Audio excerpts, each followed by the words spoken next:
Welcome back to This Week in Auburn Sports. I'm Plainsman Sports Editor Eric Wallace, joined by Assistant Sports Editor David McKinney. It is a full weekend of Auburn sports. We got Auburn baseball, softball, and most importantly, the A-Day spring game going on in Jordan-Hare Stadium. David, it might be a little rainy, a little stormy, but there's definitely a ton of storylines with newcomers on offense, newcomers at running back, and probably the biggest storyline is the defense. We'll get to see the Will Muschamp defense for the first time. Yeah, people are really excited to get to see that. In the press conferences, the players always talk about the intensity. There's been a lot of talk of the defense just going hard every day, and I think it was Maurice Swain said there are no off days with Coach Muschamp. He's always intense, in your face. Yeah, he said there were no down days, is what he said. So yeah, I think there's been talk about Trey Matthews, Trey Williams laying people out in scrimmages. So I think the defense is ready to get out there and show how much they've improved this spring. Yeah, and I feel like that's one of the big things that they've all said is that they're just laying hits and they're playing with a different intensity you didn't really see under Ellis Johnson. So hopefully, that'll help you. You would think along the defensive line coming up in run stoppage, but on the offensive end too, we're going to get to see our first glimpses. Maybe not the first glimpse, but with Jeremy Johnson rolling in, most likely as a starter. Technically, it's still a competition, but all signs point to him taking over. But we'll get to see him, Javon Robinson stepping in at running back, and there's just a lot of newness on the offense, and I think fans are going to be excited to see what Gus Malzahn rolls out there. Yeah, I think so. There's like you said in your column this week, there's a lot of talent, but there's a lot of uncertainty. Jeremy Johnson, he's maybe proven himself in the Arkansas game and some of the plays he's gotten in, but this is his first full season. And actually, Rhett Lashley hasn't actually named him the starter yet. Technically, yeah. So there's a little bit of pressure on him. He needs to go out there and perform so he doesn't lose the job that he's been waiting for 2 years. Yeah, this is a really good opportunity for him to cement himself as that guy. Because, everybody's been talking about Sean White as an up-and-comer who's been pushing him.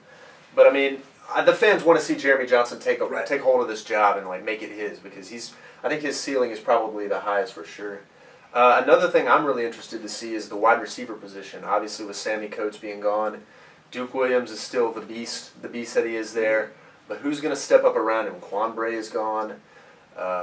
Ricardo Lewis is still there. Right. And guys like Tony Stevens, they could all make a presence, but we just haven't seen them be consistent in their career yet. So I think two people to watch out for, especially with Tony Stevens being injured recently. I think two people to watch out for are Melvin Ray. We saw a spark of him in the Arkansas game last year. National championship game too. Yeah, right. He's got great speed, and I think Jason Smith. I think he's going to do pretty well. So the former quarterback. Right, former quarterback. He's a freak athlete. He's very fast. So and he's got a good attitude about coming in and having to switch to wide receiver. So I think those are two people to watch for. Absolutely, yeah. And between Rock Thomas, Javon Robinson, and Peyton Barber, we may not see the end of that competition in the spring game.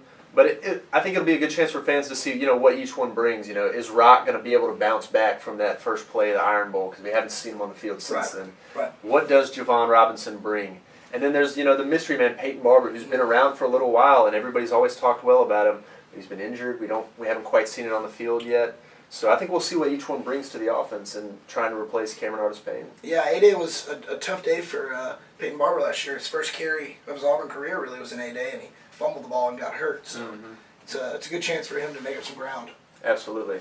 Well, hey, if you're on campus, make sure you pick up our tab. Ron's been reading it pretty closely, getting all of his info. We got stories on Tucker Tuberville being on the team. Obviously, you probably know his father, Tommy. Great story from our writer, Derek Thompson. And also, just if you're looking for the new faces, we got a full numerical roster from number 1 to number 98 of all the players, so that way you can identify all the new guys running around out there on the field Saturday. It's not just football, though, on the Plains. The softball team is welcoming the number 6 Alabama Crimson Tide to town. And frankly, this is about the biggest softball series that the program's ever had. Both teams are, maybe not Alabama, but Auburn has at least had a program high historically, and they're doing things they've never done before. This is a good chance to turn the tide, at least in the state. Yeah, it'd be huge for Auburn to take 2 of these games. Maybe it'd be big for 3 too. But absolutely. I think aiming to get 2 of these games and win the series and win their 6 straight SEC series would be a huge step up for them. And I think it really what this season shows is Clint Myers is an outstanding coach. He's got this team places we never thought they would be. They added 400 seats above third base because they're Yeah, they're expecting 2,000 people at the Alabama series, so the Auburn community is kind of just rallying around the team, and they're feeding off that, and I think they can really make something special out of this season. Yeah, absolutely, and I think just with the way the team performs offensively, we've seen that they're fun to watch, and so people who normally aren't big fans of softball, they show up to see all the home runs and all the runs scored that they've been putting on the board this season. So that'll be big for Clint Myers and company to see if they can win this series and keep doing what they've been doing this whole season. In other sports, gymnastics is headed to Fort Worth. Actually, they're already there for the NCAA championships. It's a tall task ahead of them, facing up against the national powerhouses like Alabama, LSU, Oklahoma. They're really the blue bloods of the sport. They're always winning championships.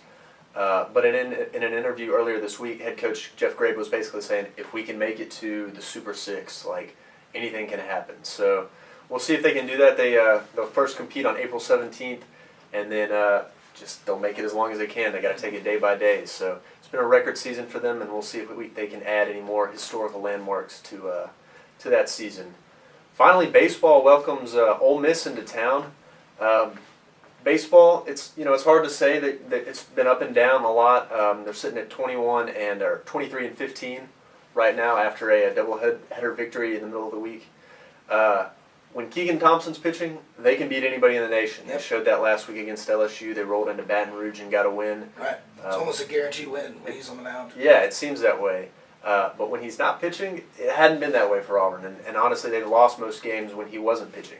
So they'll be looking to see if guys like Cole Lipscomb and the other starters can just provide that punch, and maybe the offense can get rallied and going around those guys. So like I said earlier, if you're on campus, make sure you pick up a copy of The Plainsman. We've got good stuff, good content in it this week, and as always, pick up our tab for any of your game day knowledge needs. Other than that, David, I think that's all we got for this week. Make sure you tune in next week to This Week in Auburn Sports.